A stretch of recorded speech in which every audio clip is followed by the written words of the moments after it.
Hello students, welcome to US Foundation. Myself Dr. Vikas Singh. Today I am going to discuss about the chapter called sterilization. ये बहुत ही important topic है और ये syllabus में भी है आपके. बेसिकली ये सारे सिलेबस को कवर करता है. जब भी आप कोई भी सर्जरी पार्ट पढ़ने जाते हैं या कोई भी सर्जिकल पार्ट में जाते हैं तो सबसे पहले आपको स्टरलाइजेशन जानना बहुत ज़रूरी है, क्योंकि अगर कोई चीज़ अगर हम we are going to perform any operations और any things we need to sterilise the instrument first. तो आज बहुत ही इम्पॉर्टेंट है स्टरलाइजेशन. क्यों इम्पॉर्टेंट है? क्योंकि अगर हम मान लीजिए कोई सर्जरी करने जा रहे हैं या basically day to day life में भी हैं, तो अगर हम कोई भी इंस्ट्रूमेंट को स्टरलाइज नहीं कर रहे हैं तो वो जो उस स्पोर्स और ये स्पोर्स या फिर बैक्टीरिया या फंगी वायरसेस जो भी उस इंस्ट्रूमेंट पे लगा हो वो पास कर जाता है और हम जो सर्जरी ठीक करने जाते हैं वो और वर्स्ट कंडीशन में पेशेंट को और ज़्यादा कोई ना कोई इन्फेक्शन दे सकते हैं. एज फॉर एग्जाम्पल बहुत पहले के ज़माने में आप जानते होंगे कि टिटनस कॉज हो जाता था, बच्चे की डेथ हो जाती थी. क्यों डेथ होती थी? उनका जो एक प्लासेंटा से जो जुड़ा हुआ रहता है वो काटने के लिए लोग यूज करते थे पहले. क्या तो अनस्टरलाइज कोई भी इंस्ट्रूमेंट या कोई धारदार हथियार का इस्तेमाल करते थे और क्या होता था, क्लोस्ट्रीडियम टिटानी बच्चों को लग जाता था और बच्चे की डेथ हो जाती थी इस वजह से. तो this is very important chapter for you people. तो स्टार्ट करते हैं पहले स्टरलाइजेशन. स्टरलाइजेशन क्या है? तो ये एक प्रोसेस है. क्या प्रोसेस है? तो sterilisation is making a substance free from all micro organism. मतलब कि इसको मान लीजिए एक इंस्ट्रूमेंट है, इसको पूरी तरीके से फ्री करना माइक्रो ऑर्गेनिज्म से जो नेकेड आई से नहीं दिखते हैं, इसको या पूरा क्लीन करना और साथ ही साथ इसको फ्री करना. मतलब ये एकदम वर्जिन स्टेट में चला जाएगा. मतलब कि इसमें कोई भी वायरसेस फंगी बैक्टीरिया का कोई इन्वॉल्वमेंट नहीं होगा, ये फ्री होगा सब कुछ से. किस फॉर्म में? तो both form, vegetative and sporing state. इसका मतलब क्या हुआ, या तो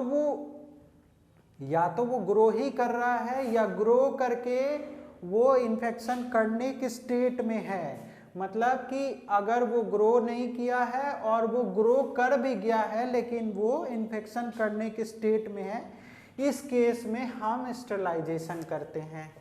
तो स्टरलाइजेशन क्या है? It is a process for making a substance free from all micro organism both in vegetative form and sporing form. समझ में आया? वेजिटेटिव फॉर्म और स्पोरिंग फॉर्म. इसके बाद आते हैं कि क्या क्या जो है क्लासिफिकेशन है स्टरलाइजेशन का. तो बेसिकली दो पार्ट में हम स्टरलाइजेशन को क्लासिफाई करते हैं. पहला पार्ट है फिजिकल मेथड और दूसरा पार्ट है केमिकल मेथड. फिजिकल मेथड का मतलब ये हुआ कि हम कोई चीज के जरिए फिजिकली उसको हम स्टरलाइज करते हैं और दूसरा कोई केमिकल लगा के या केमिकल के जरिए हम उसको स्टरलाइज करते हैं. तो बेसिकली दो क्लासिफिकेशन है, एक फिजिकल मेथड और एक केमिकल मेथड. तो सबसे पहला इसमें आप देख रहे हैं सनलाइट. सनलाइट क्या है? तो सनलाइट एक नेचुरल स्टरलाइजेशन प्रोसेस है. जैसे कि आप देखते होंगे अपने डे टू डे लाइफ में भी कि अगर किसी को भी मान लीजिए कोई पिकल्स बनाता आचार, तो वो बहुत दिन तक प्रिजर्व करता है ना. प्रिजर्व क्यों करता है? क्योंकि वो उसको बार बार खाना है, प्रिजर्व करना है, खराब ना हो. एक लंबा प्रोसेस है, उसको बार बार नहीं बनाया जा सकता है. तो उसमें बैक्टीरिया फंगसेस ना आए इसके लिए उसको क्या करते हैं, तो उसको हम धूप में रख देते हैं. धूप में रखने से क्या होता है कि वो एक नेचुरल प्रोसेस हो जाता है, उसमें फंगस या बैक्टीरिया वगैरह नहीं लगता है. और भी एग्जाम्पल्स है, जैसे कि हम अपने कपड़े जैसे कि अगर बहुत दिन से अगर कोई कपड़ा रखा हुआ है, जैसे कि मान लीजिए या ब्लैंकेट रखा हुआ है, तो उसमें हो सकता है कि कोई माइट्स हो, कोई बैक्टीरिया हो, तो उसको क्या करते हैं, धूप में रख देते हैं, इसकी वजह से वो पूरा स्टेरलाइज हो जाता है। तो sunlight is a natural source of sterilisation, इसको कोई लेने की जरूरत नहीं है, हमारे भगवान ने हमें दिया है, बस इस्तेमाल करने की जरूरत है। तो ये एक नेचुरल सोर्स ऑफ स्टेरलाइजेशन है।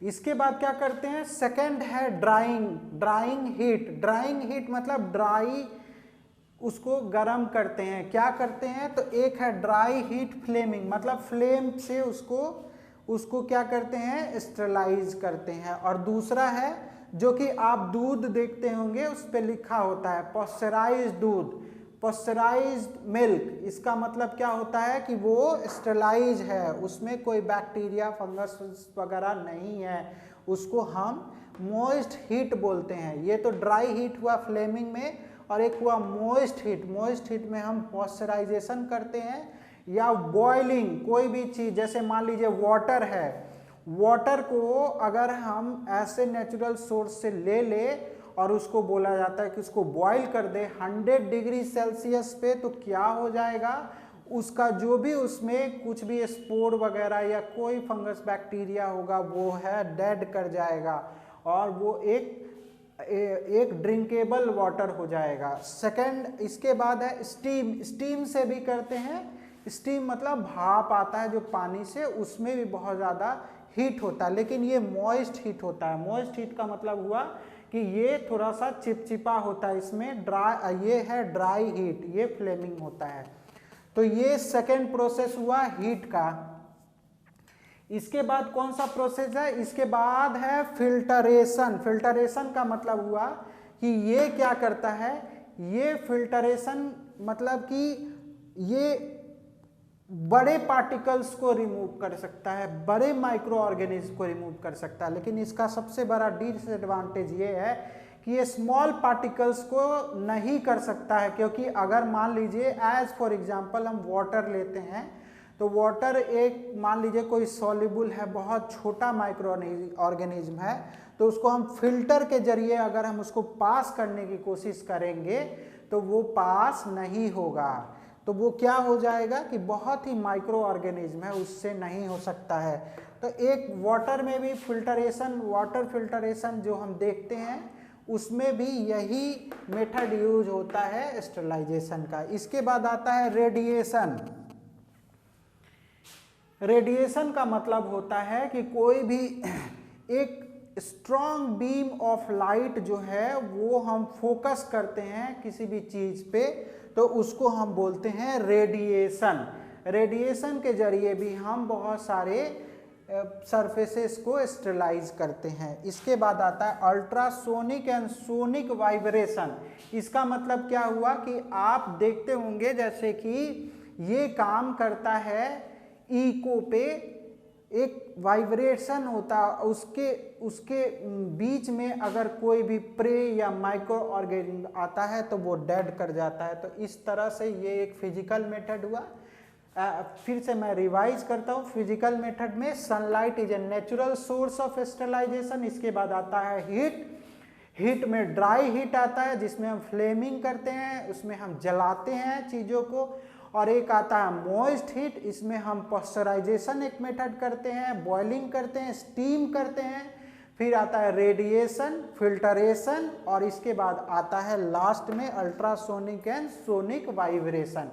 तो ये हम फिजिकल मेथड जो है वो कंप्लीट कर चुके हैं। इसके बाद आते हैं केमिकल मेथड में। केमिकल डाल के किसी सरफेस को हम बैक्टीरिया वायरसेस से उसको फ्री करते हैं, उसको हम बोलते हैं केमिकल मेथड, जिसमें हम अल्कोहल, अब आज के सिनेरियो में देखते होंगे कि आप कोई भी हैंड वॉश या हैंड सैनिटाइजर लेते हैं तो वो दावा करते हैं कि उसमें 70% क्या है, और गवर्नमेंट भी या WHO भी रिकमेंड कर रही है कि वैसे ही आप मटेरियल को लें जो ऐसे ही स्टेलाइजर को ले या स्टेलाइज करने के लिए वैसे ही हैंड वॉश या सैनिटाइजर को लें जिसमें 70% इथाइल अल्कोहल हो या आइसोप्रोपाइल अल्कोहल हो। तो ये क्या होता है, ये एक स्ट्रॉन्ग स्टेलाइजिंग केमिकल सॉल्यूशन है। साथ ही साथ ट्राइक्लोरोबुटानॉल, ये भी जब भी ओल लगता है किसी में तो उसका मतलब है वो अल्कोहल ग्रुप का है। इसके बाद आता है अल्डिहाइड। अल्डिहाइड ग्रुप भी जो है वो भी एक अच्छा केमिकल स्टेलाइजिंग मेथड होता है। इसके बाद आता है फॉर्मल्डिहाइड, ग्लूटाल्डिहाइड। इसका मतलब क्या हुआ, फॉर्मल्डिहाइड जो है वो भी एक केमिकली बहुत ही एनहांस्ड स्टेलाइजिंग केमिकल मटेरियल है, लेकिन इसका बहुत ज़्यादा साइड इफेक्ट है। ये इरिटेंट होता है आई के लिए, तो ये ज़्यादा, और ये म्यूटेंट होता है, मतलब कि ये म्यूटेशन कॉज करता है और ये मैलिग्नेंसी भी कॉज करता है। तो इसको हैंडल बहुत प्रॉपर तरीके से किया जाता है। इसके बाद आता है डाई। डाई से भी हम केमिकली जो है बहुत सारी चीज़ों को स्टेलाइज करते हैं। फिर आता है हेलोजन। हेलोजन एक बहुत ही most commonly used chemical material है जो कि आम डे टू डे लाइफ में और बहुत ही सस्ते चीज़ों में हम इस्तेमाल कर सकते हैं। ये गांव-गांव में यूज होता है, गवर्नमेंट भी इसको बहुत ज़्यादा यूज करती है। ये इसमें होता है आयोडीन और क्लोरीन। क्लोरीन को हम वाटर प्यूरिफिकेशन में भी यूज करते हैं और ये बहुत ही सस्ता होता है। तो ये बहुत ही मोस्ट कॉमनली, अगर जैसे मान लीजिए बहुत गांव के रूरल एरिया में या रिमोट एरिया में कोई रहता है तो वहाँ पे फिल्टरेशन या आरओ फिल्टर लगाना बड़ा ही मुश्किल है। एक तो इकोनॉमिकली भी बहुत ज़्यादा वो पैसा लगता है उसमें, और साथ ही साथ उसमें इलेक्ट्रिसिटी की भी ज़रूरत होती है। तो बहुत ही रूरल या रिमोट एरियाज में क्लोरीन एक बहुत ही अच्छा केमिकल है जो कि वाटर में डालने से वाटर प्यूरिफाई हो जाता है। इसके बाद आता है फिनॉल। फिनॉल का यूज़ तो आप डे टू डे लाइफ में भी फ्लोर वगैरह को साफ करने के लिए फिनॉल का यूज़ करते हैं। फिनॉल से बैक्टीरिया वायरसेस फ्री हो जाता है फ्लोर। तो वो जिसके घर में बच्चे हैं बहुत ज़्यादा और वो अभी क्रॉलिंग स्टेज में है, मतलब वो वॉक नहीं करते हैं, क्रॉल स्टेज में है, उस केस में वो बार बार फ्लोर को उनके हाथ में टच हो रहा है और वो अगर मुंह को ले जाते हैं तो उनको बैक्टीरियल या वायरल इन्फेक्शन होने का खतरा होता है। तो उस केस में हम फिनॉल से वॉश करते हैं पूरे फ्लोर को और वो बहुत ही अच्छा केमिकल मेथड है स्टेलाइजेशन के लिए। इसके बाद आता है सरफेस एक्टिव एजेंट। ये भी एजेंट्स होते हैं जो कि बहुत ही अच्छा यूज आता है केमिकली स्टेलाइजेशन के लिए। मेटेलिक सॉल्ट्स आते हैं, सॉल्ट्स होते हैं, ये मेटल के सॉल्ट्स होते हैं। इससे भी कोई चीज़ को रब करके उसको बैक्टीरिया या वायरसेस फ्री बनाया जा सकता है। बहुत सारे गैसेस हैं, गैस से भी हम जो है वहाँ स्टेलाइज करते हैं। उसमें कॉमन है इथिलीन ऑक्साइड और फॉर्मल्डिहाइड। इसका ये जो है बैक्टीरियोसाइडल होता है और ये जो है गैसेस जो है वो सरफेस को हम फ्लो करा के फंगिमेशन मशीन के जरिए आता है। फंगिमेशन मशीन आजकल देखते होंगे जो कि हम कोई भी चीज़ स्टेलाइज करते हैं या सैनिटाइज करते हैं, उसमें हम ये गैसेस का यूज करते हैं। उसमें हम फ्लो कराते हैं, फंगिमेशन मशीन के जरिए फ्लो कराते हैं, जिसमें रेसे रेसे चीज़ में अंदर वो जाता है। तो गैसियस फॉर्म में अगर लें तो इथिलीन ऑक्साइड या फॉर्मल्डिहाइड का यूज होता है। तो इस तरीके से हमने आज जाना कि स्टेलाइजेशन होता क्या है and what are the classification of sterilization. Basically two type of classification of sterilization, that is physical method and chemical method, and I have discussed also the detail about the physical method of sterilization as well as chemical method of sterilization. But there are certain things, there are certain instruments, there are certain materials which are I will discuss about the further classes, which we are using for sterilizing our day-to-day instrument uses for operations. So students, previous class में हम लोग जाने थे कि बहुत सारा chemical और physical method of sterilization और उसका वेरियस मेथड।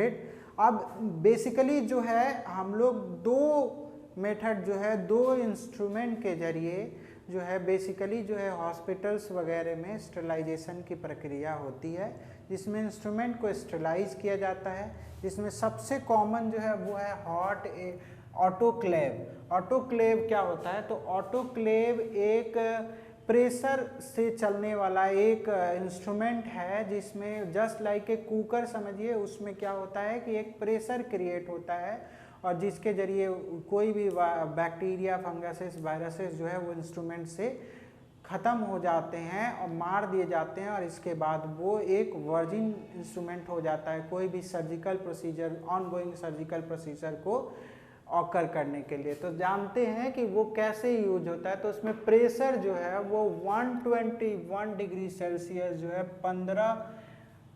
15 मतलब ये है एक पास्कल का एक यूनिट है जिस पे प्रेशर पे नापते हैं। तो 15 से 40 मिनट तक का हम यूज करते हैं। तो ये एक फास्ट मेथड है, मतलब हम डाले आधे घंटे बाद हमको इंस्ट्रूमेंट मिल गया स्टरलाइजेशन के लिए। तो ये बहुत ही कॉमनली यूज होता है। और लेकिन एक चीज़ इसमें जानना जरूरी होता है कि जब तक 0 पे प्रेशर ना चला जाए तब तक आप इंस्ट्रूमेंट को ना निकालें, क्योंकि ये ब्लास्ट कर सकता है। तो ये एक साइड इफेक्ट है इसका कि 0 तक जब तक ना, आप देखते होंगे कुकर को भी जब आप खोलते होंगे तो जब तक उसका पूरा प्रेशर नहीं निकल जाता वो अपना सक्शन नहीं छोड़ता, वो छूटता नहीं है, वो खुलता नहीं। उसी तरह से ऑटोक्लेव भी जब तक 0 ना इंडिकेट करे, 0 प्रेशर ना इंडिकेट करे, तब तक उसको निकाल के उससे इंस्ट्रूमेंट आप नहीं निकाल सकते हैं।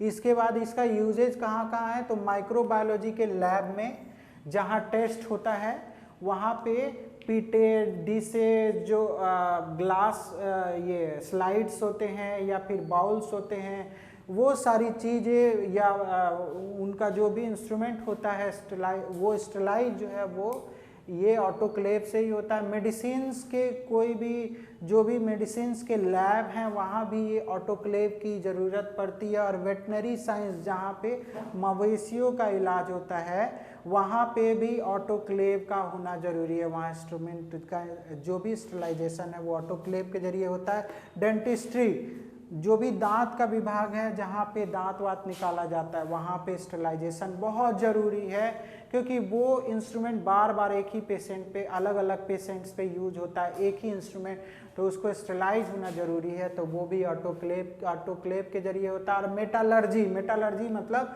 मेटल को प्यूरिफाई करने के स्टेज को मेटलर्जी बोलते हैं, जो कि ओर से निकलता है ज़मीन से, उसको भी प्यूरिफाई करने की ज़रूरत होती है, तब वो हम डिफरेंट ऑर्नामेंट्स में यूज कर सकते हैं।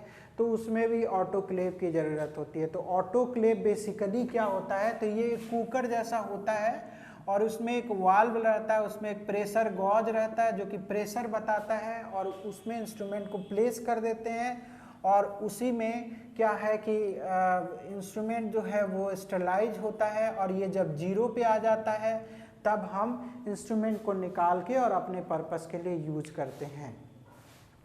एक और इंस्ट्रूमेंट है जो कि यूज में आता है स्टरलाइजेशन में, वो है हॉट एयर ओवन।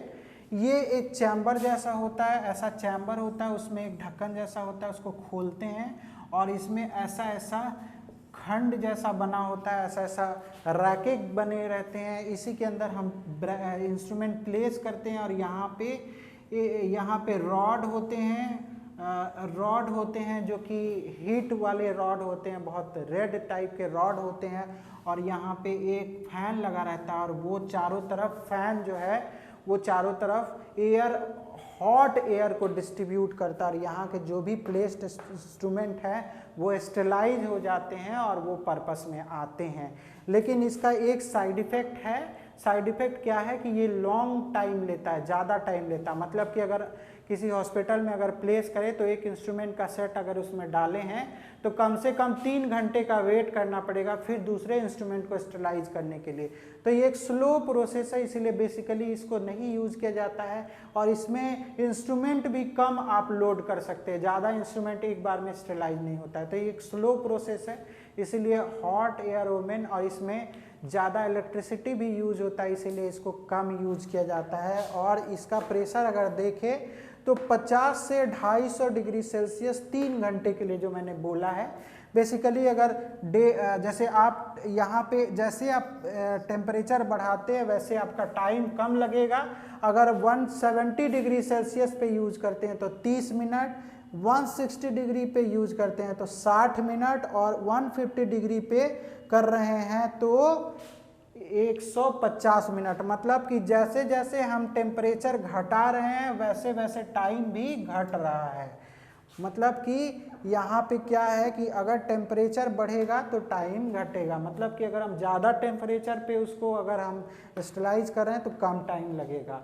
लेकिन बेसिकली बोला जाता है कि 2 से 2.5 घंटा लग ही जाता है एक इंस्ट्रूमेंट को स्टरलाइज करने में हॉट एयर ओवन में।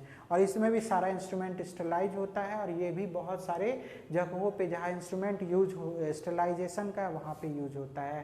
That's all from the my side. Sterilisation topic is all over, और नेक्स्ट टॉपिक में हम अगले क्लासेस में लेंगे फर्दर क्लासेस। Thank you.